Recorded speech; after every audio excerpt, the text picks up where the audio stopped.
Today's lesson is about matter and atoms. Matter is the term that describes all of physical substances around us. This could be your table, this could be a body, a pencil, water, air, a trash can, soda, your puppy dog, your mother, a stuffed animal, anything that's made up of any type of molecule. Matter is anything that has mass and also takes up space. What we mean by taking up space, it means that it has volume. Anything that has matter is made up of one or many different types of atoms. Matter is anything that can be picked up by any or all or some of your five senses, but this does not include heat, sound, or light.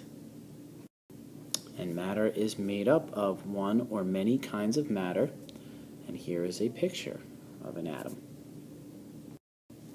The three atomic structures that make up an atom are a proton, neutrons, and electrons.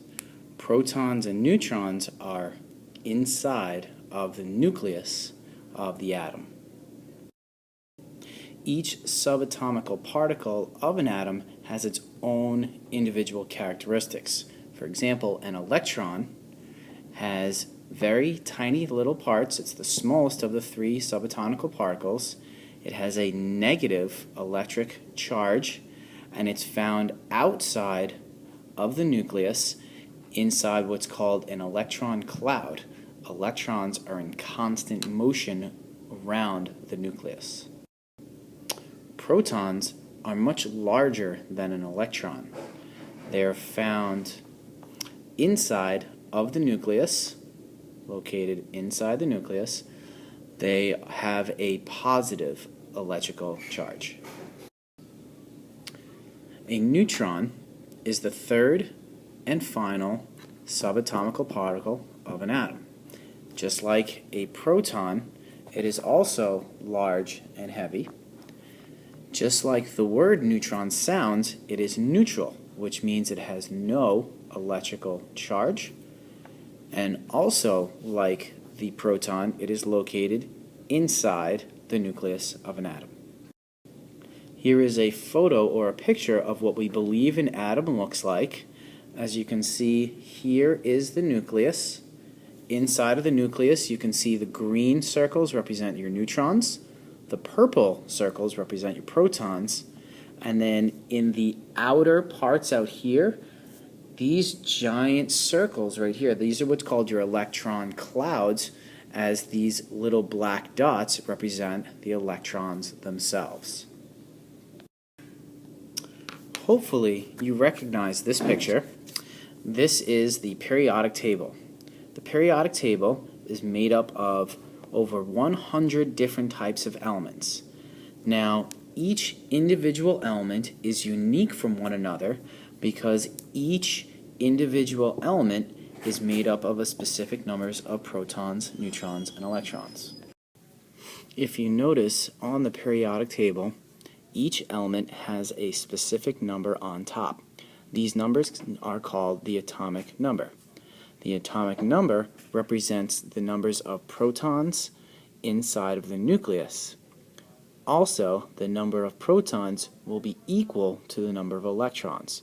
For example, carbon has 6 protons, therefore it also has 6 electrons, therefore the atomic number for carbon will be 6. The second number that's on each element on the periodic table is called the atomic number. The atomic number represents the number of protons and neutrons combined. Since protons and neutrons combined make up the nucleus, this is the actual mass of the nucleus. Here is an example of an element from a periodic table. This is potassium.